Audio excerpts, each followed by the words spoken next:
So I was looking for, usually I'd buy my friends a case of beer and, or a bottle of, wild turkey or something. And so I went to the liquor store to get a case of turkey. I was like kind of broke at the time. And so I was like, that's too much. And so I thought, well, I'll just go make some habanero vodka and just get some cheap vodka, throw in some habaneros from my stepdad's farm, and which I did. And this stuff was like liquid lava. It was like so hot. And so I just wrote Merry Christmas from Tito on the label, gave it to my friends, and told them just use it like Tabasco sauce for Bloody Marys. Just make a regular Bloody Mary with whatever vodka, and then just put just a thimbleful of this stuff to heat it up. And so that was the plan. But my buddy that had been down at the Watermelon Thump with me at Uncle Phil's was like, that's not how you do it. What you do is you take this stuff, you put it in the freezer and you do shots.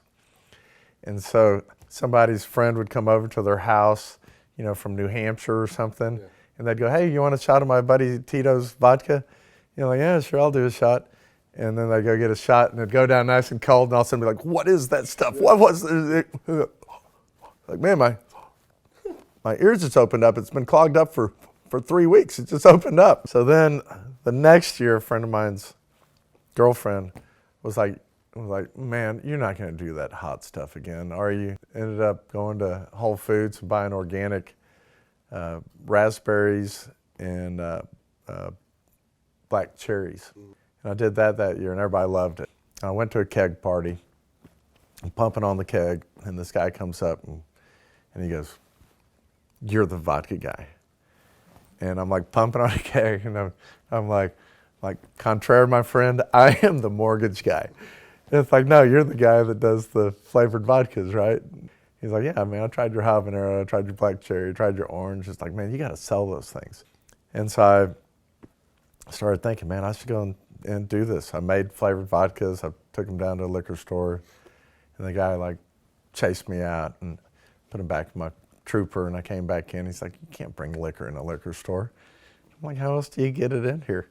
And he's like, no, man, there's all these, the 3-tier system. I'm like, what are you talking about? He's like, man, there's like the feds, and then there's the state regular, the ATF, and then there's the TABCs. You got the distributors, suppliers and distributors and retailers. And here in Texas, the retail liquor stores sell to the bars, so it's really a 4-tier system. And I'm like, what? And I'd researched the liquor business on CD-ROMs in the science library, pre-internet, yeah. And I'd seen these little distilleries, Booker's and Baker's and Knob Creek, and I thought they were little bourbon distilleries. I was going to do a little vodka distillery. And he's like, but come over and look at this. And he shows me the vodka section, and there's 86 vodkas. And he's like, did you have a lot of money behind you? And I'm like, no.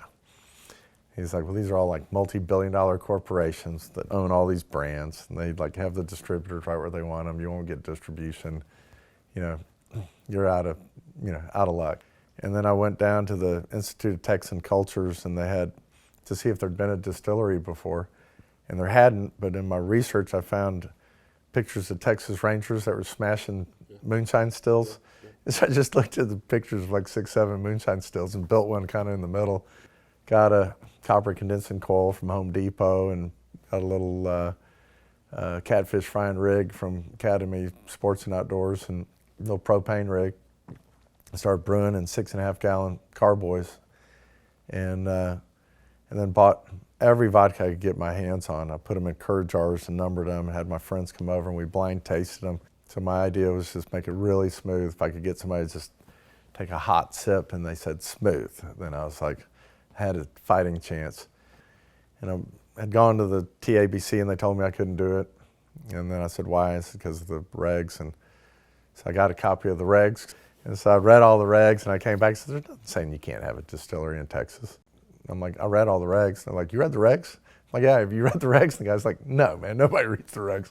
Yeah. Except maybe legal. And it's like, bump me up to legal. Yeah. Then once I got all my permits and stuff, I tried to raise money again. Nobody put it in again. Yeah. And then I kept trying to raise money for 5 or 6 years, and everybody's like, this guy's a knucklehead. And then I stuck it in a stock bottle because I couldn't afford fancy see-through, frosted, painted bottles. The label I did myself. The pot still I did on Corel Draw. the Tito's Handmade's Lucida calligraphy bold italic. I thought it looked fancy, you know. It ended up, I was at my first like big convention, liquor convention, and this guy comes up and goes, "What gave you the idea?" I'm like, "Man, these little distilleries in Kentucky, Booker's, you know, Knob Creek, Baker's," and he starts laughing. And I'm like, "What's so funny?" He goes, "Those are my babies." I'm like, "You run those little distilleries?" He laughs and he's like, "That's all Jim Beam, man." I go, "What do you mean?" It's like, "This one's Jim Beam, that we take 25 barrels of Jim Beam, we put it together and we bottle it. This one's Jim Beam, we take a single cask of Jim Beam and we bottle it. This one's Jim Beam, we take Jim Beam, put it in a sherry cask, bottle it." It's like, "It's just Jim Beam, man." I'm like, "Who are all the little distilleries?" She's like, "I've been doing this 34 years, man. You're the only guy I've ever heard of." And it ended up, I started the American craft spirits movement because I'm such a dumbass. I thought I was following these guys over there, but those guys were just Jim Beam. They weren't little distilleries.